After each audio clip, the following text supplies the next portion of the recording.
এয়া হৈছে ব্ৰহ্মপুত্ৰ আৰু সৌৱা দূৰত আপোনালোকক দেখাবলৈ চেষ্টা কৰিম। এই ভিডিঅ'ত আপোনালোকে কেমেৰা স্ক্ৰীণত যিখিনি আপোনালোকে দেখা পাইছে এই গোটেইখিনি কহুৱা বন ফুলি আছে, খুবেই ভাল লগা। মই ছ'চিয়েল মিডিয়াত ৰিচান দলে তেখেতৰ যি ইনষ্টাগ্ৰাম বা ছ'চিয়েল মিডিয়াৰ সেইবোৰত তেওঁৰ এই ভিডিঅ'বোৰ দেখা পাওঁ, খুবেই ভাল লাগে। আৰু এইফালেদি আচলতে নাৱেৰে পাৰ হৈ যাবলগীয়া হয়, যিহেতু আজি আমি নাযাওঁ। তো এয়া হৈছে ব্ৰহ্মপুত্ৰ আৰু ব্ৰহ্মপুত্ৰৰ পাৰত এয়া চাওক।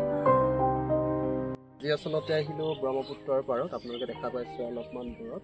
এয়া হৈছে ব্ৰহ্মপুত্ৰ আৰু ব্ৰহ্মপুত্ৰৰ পাৰত বৰ্তমান মই আছোঁ আৰু লগতে কেমেৰা পাৰ্চন মোৰ ভাইটি প্ৰান্তিক আছে। আৰু ইয়াতে আচলতে আহিলোঁ মানে যিটো মাতৃ পিতৃ বন্দনাৰ যি ছুটী, সেই ছুটীৰ সময়তে মা দেউতাক আচলতে ইয়াতে লৈ আহিলোঁ। আৰু ইয়াতে বাঘমৰা ইক' কেম্প আছে, যিটো বৰ্তমান সময়ত খুবেই জনপ্ৰিয়। আৰু তাতে অ'নাৰ আমাৰ ৰিচান দলে বুলি জানিব পৰা গৈছোঁ। আৰু তেখেতৰ ভিডিঅ'বোৰ আচলতে চাই থাকোঁ তেওঁৰ ছ'চিয়েল মিডিয়াত, তেখেতৰ ইনষ্টাগ্ৰামত হওক। সেইটো চোৱাৰ পিছত খুবেই ভাল লাগিছিল তেওঁৰ ভিডিঅ'বোৰ চাই পেলাই। আৰু তেখেতে এই ব্ৰহ্মপুত্ৰৰ পাৰ লগতে তেওঁৰ যি বাঘমৰা ইক' কেম্প তেওঁ সৃষ্টি কৰিছে সেয়াত তেওঁ দেখুৱাই থাকে। লগতে তেখেতে যিহেতু বুটিং কৰে নাও, সেয়া আচলতে দেখি পেলাই আচলতে ভাল লাগে। আৰু আজি ফাইনেলি যি মনোকামনা আছিল ইয়াতে অহাৰ, সেই মনোকামনা আজি মাতৃ পিতৃ বন্দনাৰ দিনতে সম্পূৰ্ণ হৈছে। খুবেই ভাল লাগিছে ইয়াতে আহি পেলাই। আৰু এনেকুৱা পৰিৱেশ মই আগতে পাইছোঁ, যিহেতু আমি ব্ৰহ্মপুত্ৰৰ পাৰত গৈছোঁ আগতে বহুতবাৰ। আৰু আপোনালোকে জানে ব্ৰহ্মপুত্ৰৰ পাৰত এনেকুৱা গছ গছনি প্ৰায় থাকে, বিশেষকৈ বগৰী গছ খুবেই দেখা পোৱা যায়। আৰু বৰ্তমান সময়ত বগৰী গছত আচলতে বগৰী গুটি লাগি আছে আৰু কেইমাহমানৰ পিছতে একমাহ ডেৰ মাহৰ পিছতে এই বগৰীসমূহ পকিব। আৰু সেইটো সময়ত হয়তো মানুহ খুব আহিব।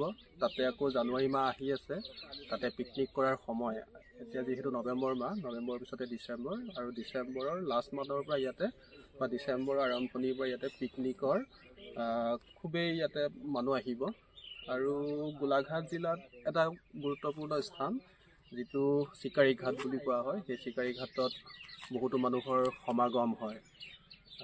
তাতে বনভোজ কৰিবৰ কাৰণে মানুহবোৰ আচলতে আহে। আৰু গতিকে এই ব্ৰহ্মপুত্ৰৰ পাৰ কেৱল ব্ৰহ্মপুত্ৰ নদীয়ে নহয়, ই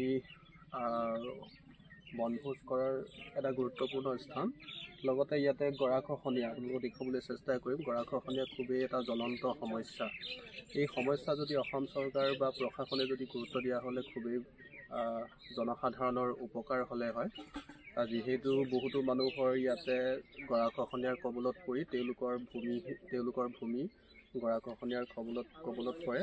আৰু তাৰ ফলত তেওঁলোক সাধাৰণতে কি হয়, ভূমিহীন হৈ পৰে। তেওঁলোকৰ খেতি বাতি, তেওঁলোকৰ মাটি সম্পত্তি গোটেইখিনি ব্ৰহ্মপুত্ৰ নদীয়ে উটুৱাই লৈ যায়। সেয়া খুবেই অসহনীয়। যিয়ে আচলতে সেই ছবি দেখা পায় তেওঁলোকেহে আচলতে সেই কথা উপলব্ধি কৰিব পাৰে। আমি চহৰত বা টাউনত বসবাস কৰা লোকসকলে আমি কেতিয়াও সেয়া উপলব্ধি কৰিব নোৱাৰোঁ।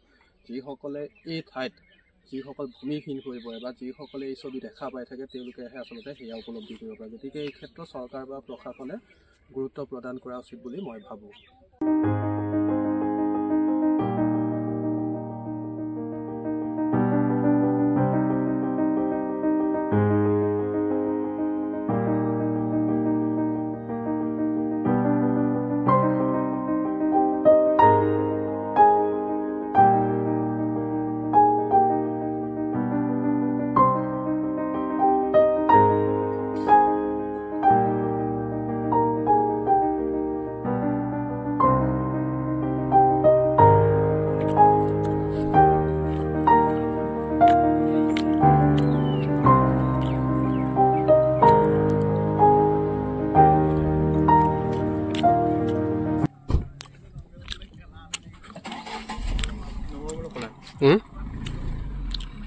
Balanim ke pakakati. Sorry.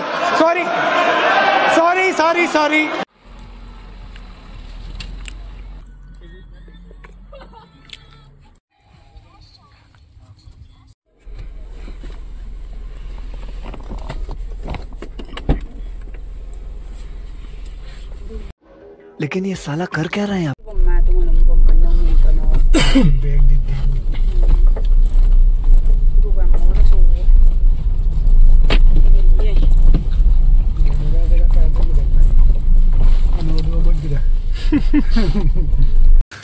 तू समझा? हाँ नहीं तू समझा नहीं Malam pingkan orang yang gede.